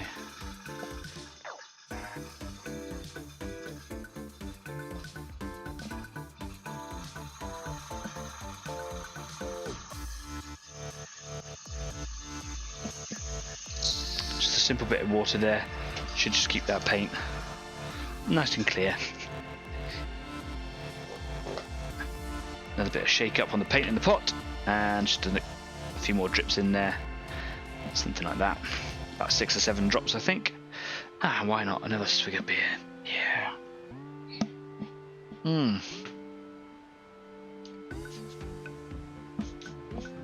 That's a nice drink. All I'm just trying to do here is just neaten up just the edge of this one, because this little tip of kind of green dips down into this little bit of shadow. I'm just trying to give it a little bit of definition on the edges, just because it's such a light green and it's right in the middle of that really light yellow patch. It doesn't really stand out that well.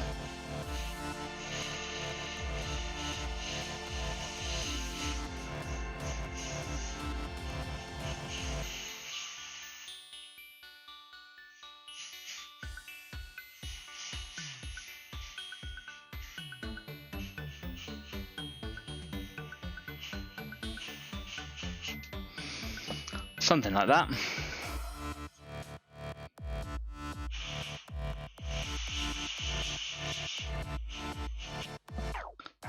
That's a bit better. Still looks a little bit strong, doesn't it? The edges in some places, they can still look a little bit like I've gone a bit too heavy, but in some cases that's actually quite deliberate.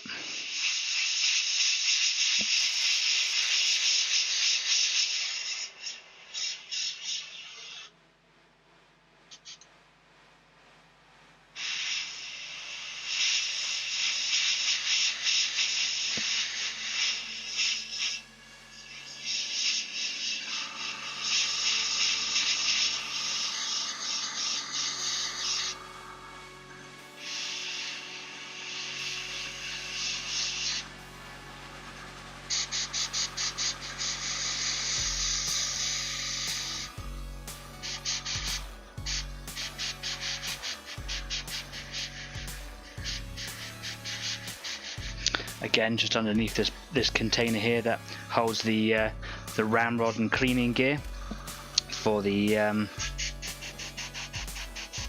cannon.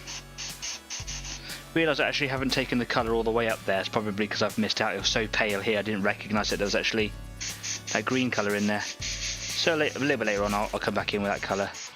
I'll make a nice dark transition layer there, and then I can come in with a little bit of the mid-tone later on. Cool, lovely.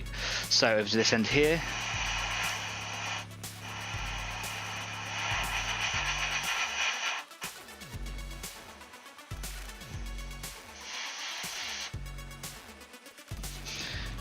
Clean that needle off.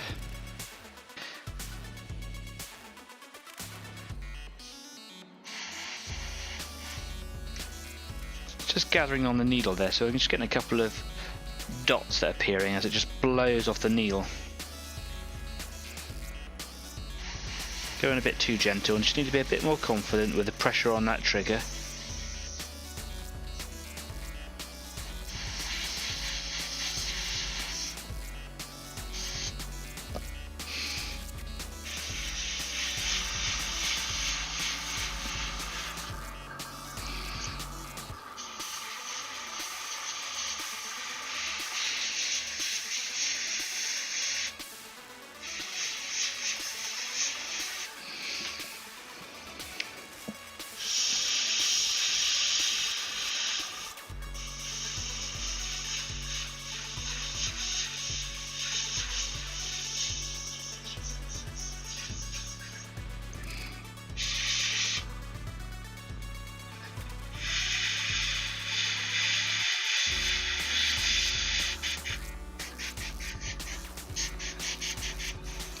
There we go.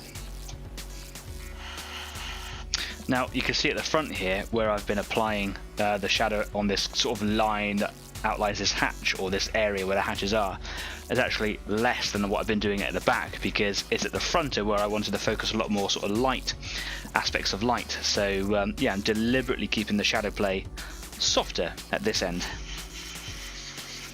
but also you just trying to outline at the same time, just to bring a little bit of attention. That's probably a bit too much there. A bit of attention to the colour this really pale green on this really pale yellow is really quite difficult to identify. Now it could just be because I'm slightly red-green colourblind, and perhaps the green is lost in the softness of the yellow.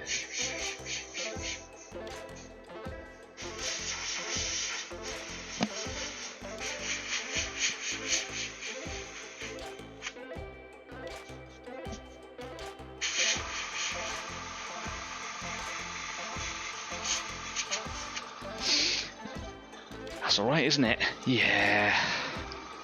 Lovely. And again, shadow play over by the turret ring.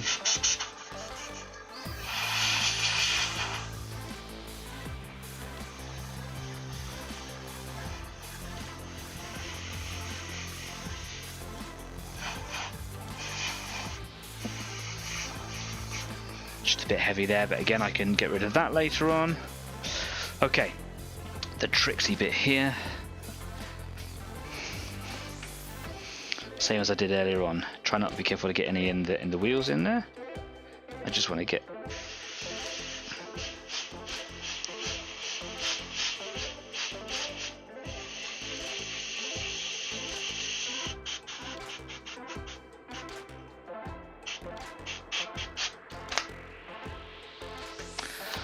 that'll do. And now just down here at the bottom, pop this underneath there.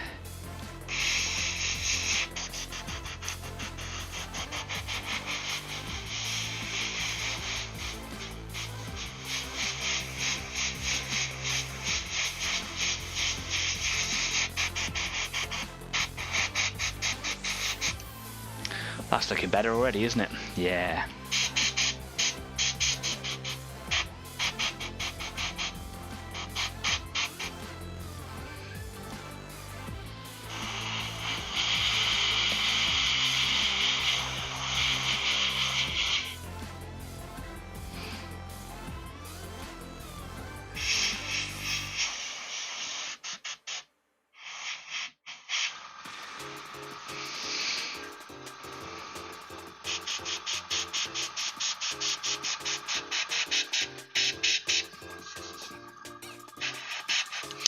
We are really close to the end of the show, which is quite astonishing because it feels like we only started 10 minutes ago. But we are getting to the end. So, yeah, if you've got things that you want to say to each other, talk to each other live here on the show, then now's obviously a very good time to do it. So, yeah, do it, man.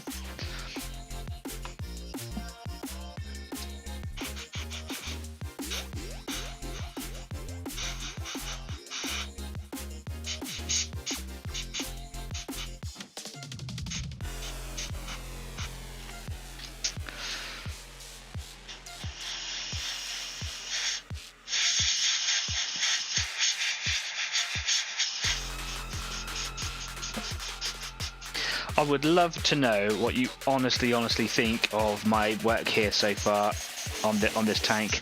It's all very well receiving compliments if you're just trying to be nice and be nice on the show, which is great. Thank you very much. But if you've got any kind of constructive criticism about it, any feedback about it, if you genuinely like it, if you generally don't like it, I'd love to know. So yeah, do tell me. Do tell.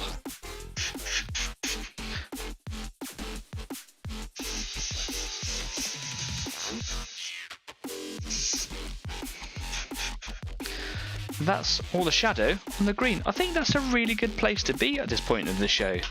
There's some really hard transitions on the front here, which I'm not entirely happy with, but I will soften those out.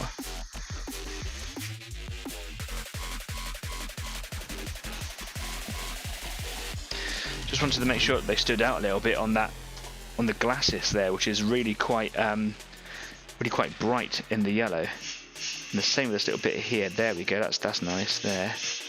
Add a bit of definition on the edge. Just like kind of outlining where the green is, because it's really quite difficult to see. That needs a lot of softening out here. A bit of softening there. So needs actually filling there. A lot of softening here and here, but that'll be okay. That's kind of deliberate in most cases. It's looking really good. Pop this bad boy back on the turret. Oh, sorry, the turret back on the hull. Hello. Why are you not going? Thank you very much. What a beast. Loving it. Got a long way to go before I'm anywhere near the sort of skill that you see out there on the rest of the internet, but I'm happy. I'm really happy.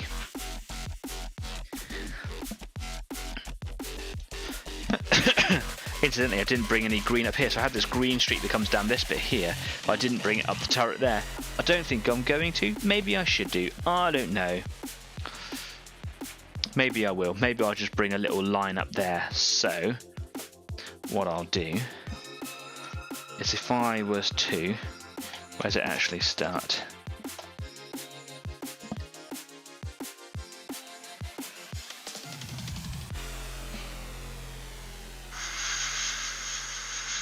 Got to come in with some lighter green anyway to fill in that gap that I missed on the hull earlier. So if I could bring a line of green just along that little bit there.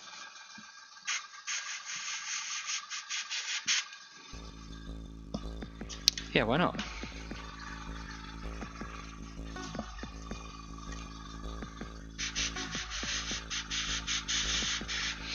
I'm just gonna... Oh, look at that, I've actually ran out of green. What a perfect point.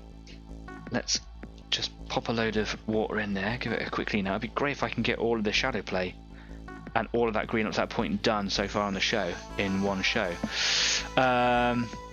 Jeff says, put the turret on, let's have a look. It's been on. Leslie says, genuine compliments for genuine good work, kind sir. Thank you very much, I really do appreciate it. Chris says, yo, it looks so cool. Thanks, man. That was my impression of you. that was my impression of your accent. Yo, it's my Arnold Schwarzenegger impression. I know he's not German. All right, whatever. Get to the chopper. You're welcome. I've worked on that for a long time. What is in this? Alcohol, clearly. Right. I'm not drunk. Let's go back to that middle green colour and just get a little bit and just finish off this little bit on the turret here. And when it's done, I will pop a couple of photos of it up on Facebook if you want to see it like under normal, not studio conditions, because it is a little bit different. Here we go.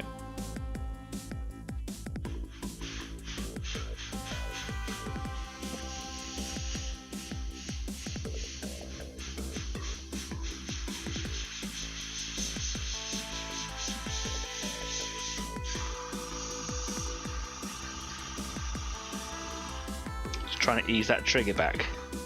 It's really difficult. Get a good flow. I find it easier to pulse. And I've heard some like airbrush professionals actually say that pulsing is the best way to, it kind of keeps the paint chamber sort of free of blockages, or helps to achieve that, which can only be a good thing. It's nice to know that there are others out there, pros alike, who actually struggle with the same problems as I do.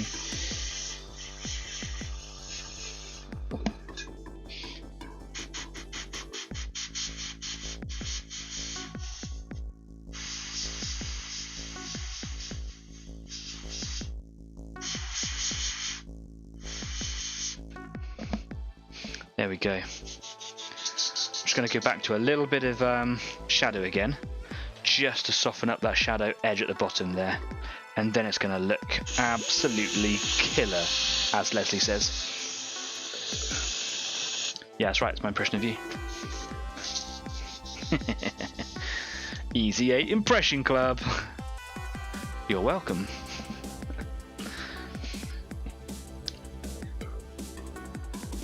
Just one drop of the shadow in, that's all I really need. I'm just going to soften that transition up.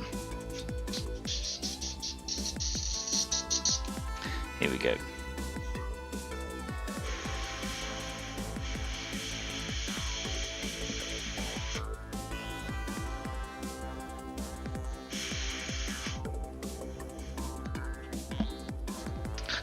Missed it. There's like a little line just above the shadow. Yeah, I missed. But again, I'll come back in with the highlights and stuff later on anyway.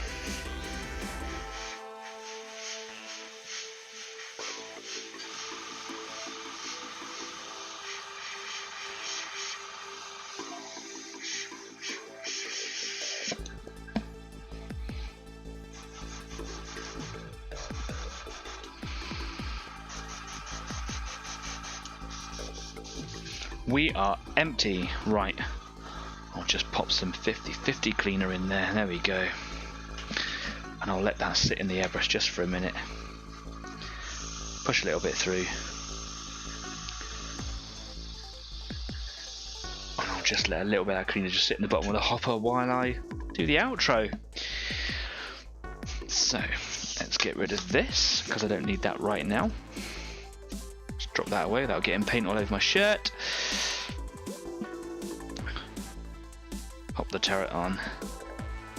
I do still need to actually create another little turret ring for it to actually lift the turret up, because he sits a little bit low just because of gravity. The turret should, if I show you on the side here, he actually rests because gravity pulls the model down, but he actually should leap up a little bit.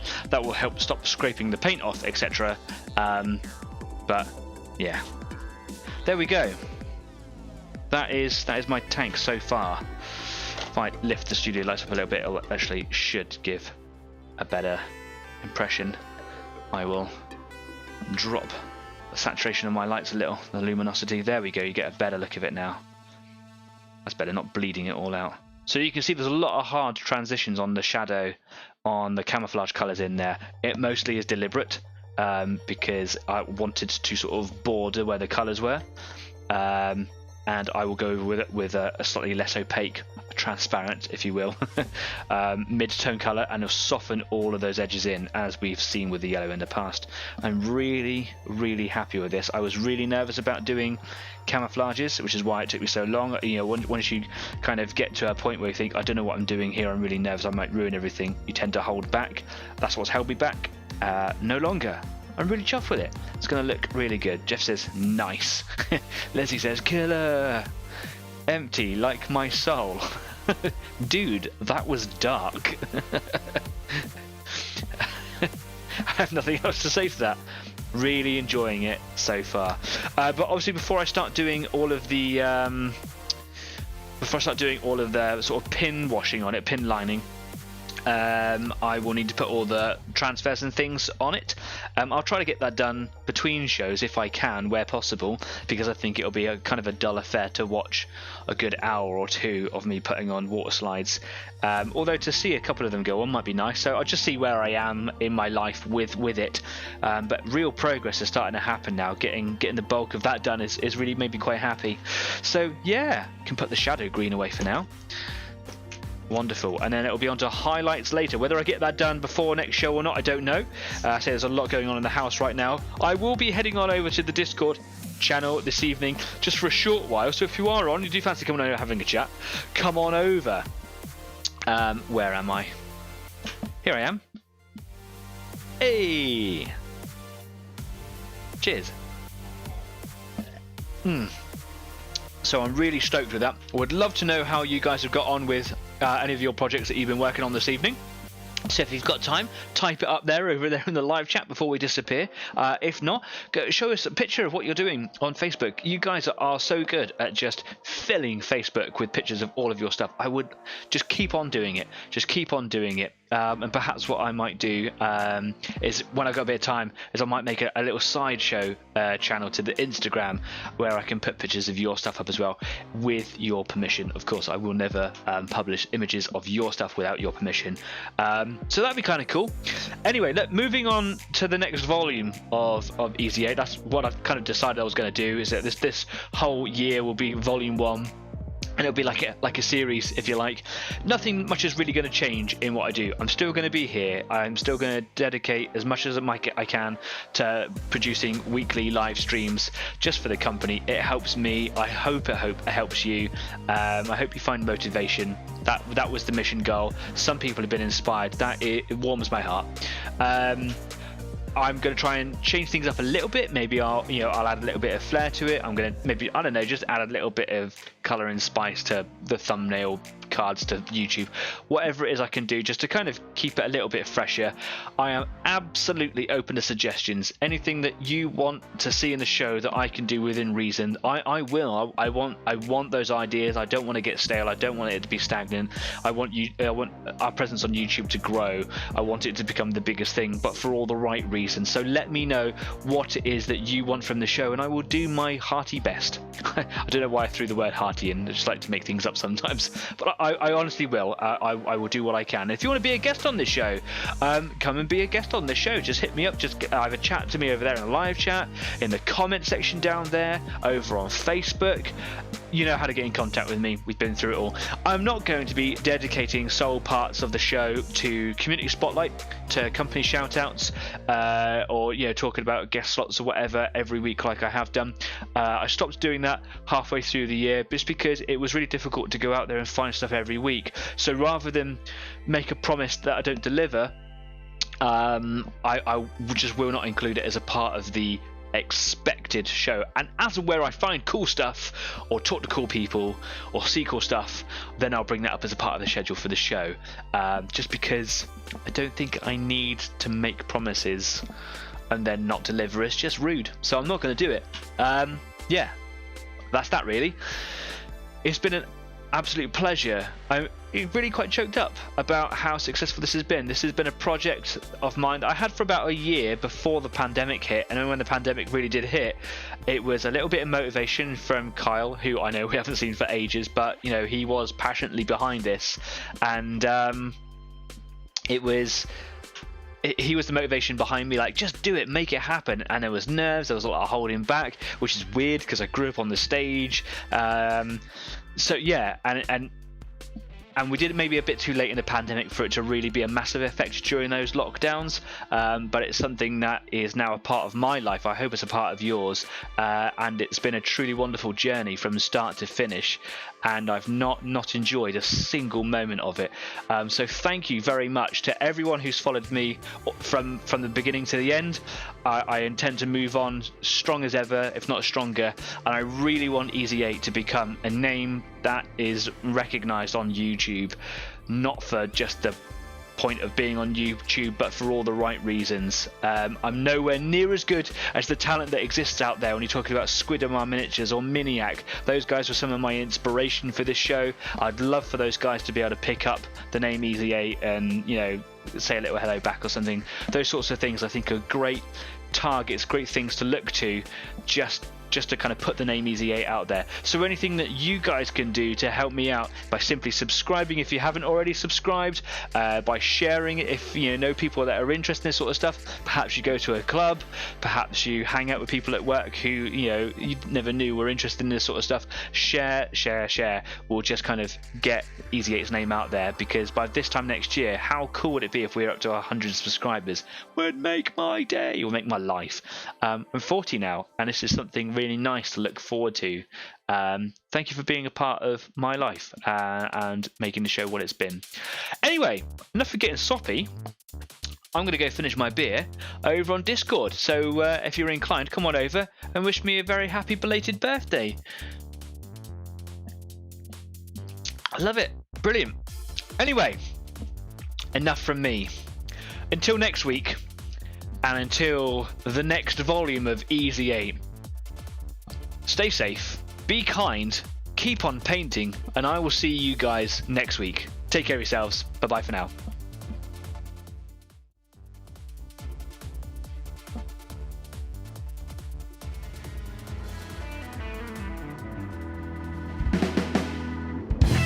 Swear to God I'm going to finish this.